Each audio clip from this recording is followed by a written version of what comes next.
आदाब। Hello friends, आज शैलाज खान पर बन रहा है स्ट्रॉबेरी जैम। आप देखिए कितना ज़बरदस्त तैयार हुआ है और ये स्प्रेडेबल है, विदाउट प्रिजर्वेटिव्स है। जिन घरों में बच्चों को बहुत पसंद है या बड़े लोगों को बहुत पसंद है, तो आप बिना प्रिजर्वेटिव के घर में 3 ही इंग्रेडिएंट से बहुत आसानी से आप इसको तैयार कर सकते हैं। बहुत जल्दी बन जाता है। किचन में और काम करते हुए आप इसको तैयार कर सकते हैं। सीजन में है स्ट्रॉबेरी, तो इसलिए आप ज़्यादा से ज़्यादा फ़ायदा उठाएं। इसको बना के रखें फ्रिज में, कई महीनों तक ये ख़राब नहीं होगा। जो मैंने टिप्स बताई हैं, अगर आप उनको फॉलो करेंगे, आपका जैम बिल्कुल ख़राब नहीं होगा। मैंने और भी रेसिपीज़ डाली हुई हैं जैम की, आप मेरे चैनल पर देख सकते हैं। मैंने गुआवा जेली भी बना के डाली हुई है, आप वो भी देख सकते हैं। Without gelatin, without any preservative, जो साल भर तक, 2 साल, आप जितना जब तक ख़त्म नहीं होगी तब तक वो ख़राब नहीं होगी जेली। इतनी अच्छी मेरी वो रेसिपी है, आप तो वो ज़रूर देखिएगा। गुआवा भी अभी सीज़न में है, आप बना सकते हैं। तो आप देखिए कितना खूबसूरत कलर आया है हमारे स्ट्रॉबेरी जैम का, कितना अच्छा लग रहा है, बहुत टेस्टी है। चलिए इसको तैयार कर लेते हैं। मैं दिखा देती हूँ उसको मैंने कैसे तैयार किया है। मैंने ये स्ट्रॉबेरी ले ली है जो 500 ग्राम है, 500 ग्राम है ये। इसको हम कट कर लेंगे। तो इसका जो ऊपर जो पत्ता लगा रहता है वो मैंने हटा दिया है और रफली इसको चॉप कर लेते हैं, क्योंकि इसको हम ब्लेंड करेंगे।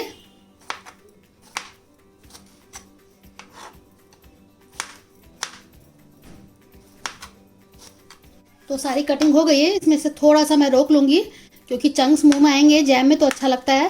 इतना मैंने रोक लूँगी, बाकी जो इतना है इसका मैं प्यूरी तैयार कर लूँगी। ग्राइंडर के जार में आप कर लीजिएगा या ब्लेंडर से कर लीजिएगा।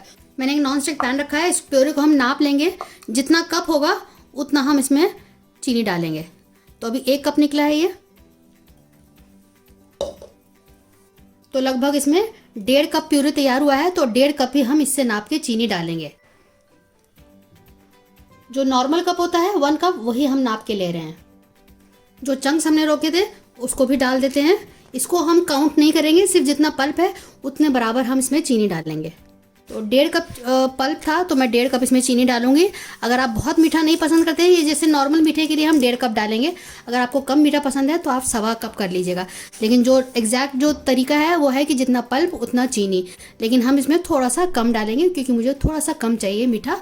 तो घर में बनाने का जैम का यही मज़ा है कि आप अपने हिसाब से उसमें चीनी एडजस्ट कर सकते हैं। तो 1.5 कप से मैंने थोड़ा सा कम चीनी डाला है।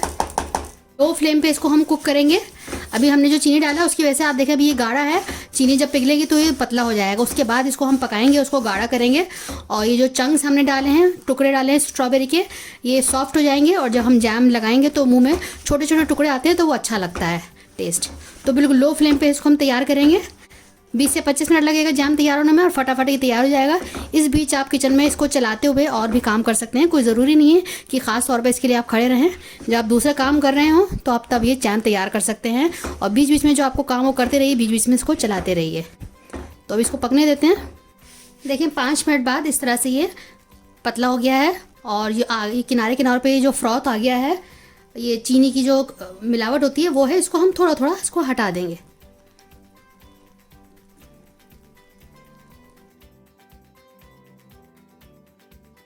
तो बस हम बीच बीच में इसको चला देंगे।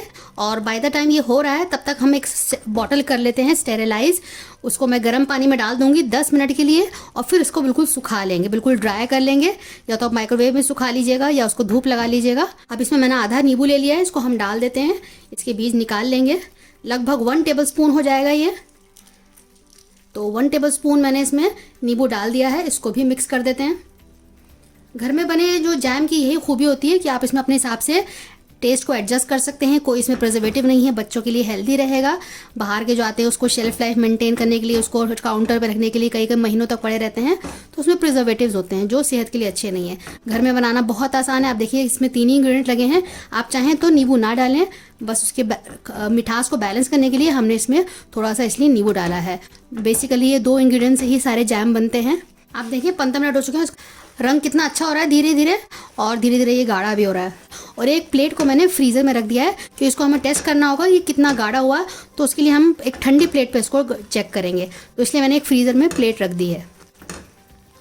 तो मैं आपको इसकी कंसिस्टेंसी दिखा देती हूँ।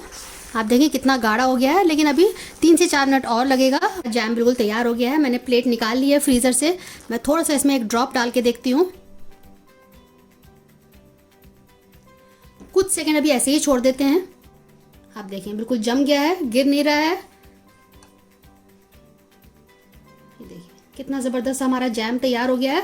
ठंडा होने के बाद ये और गाढ़ा होगा, तो आपको इतनी कंसिस्टेंसी पे छोड़ना है कि ये ध्यान रखते हुए कि ये ठंडा होने के बाद भी गाढ़ा होगा। तो आप देखिए, मैं आपको लगा के दिखा देती हूँ ब्रेड पे, इसकी स्प्रेडेबल कंसिस्टेंसी है।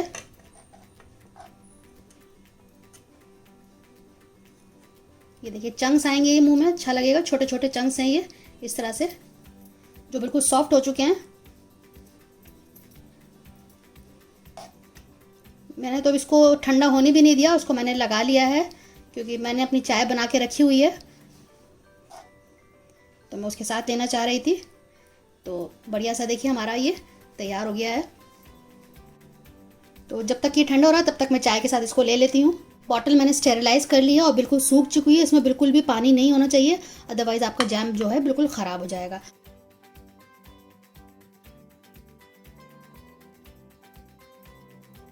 हमारा स्ट्रॉबेरी जैम बिल्कुल तैयार हो गया। आप देखें कितना ज़बरदस्त तैयार हुआ है। मैं आपको उसको पलट के दिखा देती हूँ, कितना अच्छे से सेट हो गया है। बहुत स्प्रेडेबल है, मैंने आपको ब्रेड में लगा के दिखाया। ठंडा होने के बाद भी ये अच्छे से लग जा रहा है। अगर आप उसको कई दिनों तक रखना चाहते हैं तो आप उसको फ्रिज में रखें। हमने बॉटल्स को स्टेरिलाइज कर दिया, ख़राब नहीं होगा, कई महीनों तक आप इसको फ्रिज में चला सकते हैं। तो शहलाज अख्तर खान का स्ट्रॉबेरी जैम बिल्कुल तैयार है। मैंने गुआवा जेली की रेसिपी भी डाली हुई है, अगर आप वो देखना चाहते हैं तो आप वो भी देख सकते हैं। तो अगर आपको मेरी ये रेसिपी पसंद आई हो तो नीचे लाइक बटन ज़रूर दबाइएगा। हमें अच्छा लगता है जब आप लाइक्स देते हैं, कमेंट्स देते हैं और कुछ पूछते हैं, हमें उनको पढ़ना अच्छा लगता है, उनको जवाब देना बहुत अच्छा लगता है। तो हमें आपके कमेंट्स का इंतजार रहता है, वो आप हमें ज़रूर पोस्ट किया करें। अगर आपको रेसिपी अच्छी लगी हो तो नीचे लाइक बटन ज़रूर दबा दीजिएगा। इस रेसिपी को शेयर करें अपने दोस्तों के साथ, अजीज़ों के साथ, जिनको जैम बहुत पसंद है, जिन घरों में बच्चों को बहुत पसंद है, आप उनके साथ इसको शेयर कर सकते हैं। तो घर में बनाना क्योंकि बहुत आसान है। अगली बार मिलते हैं किसी नई रेसिपी के साथ, तब तक के लिए शुक्रिया। देखते रहिए शहलाज अख्तर खान।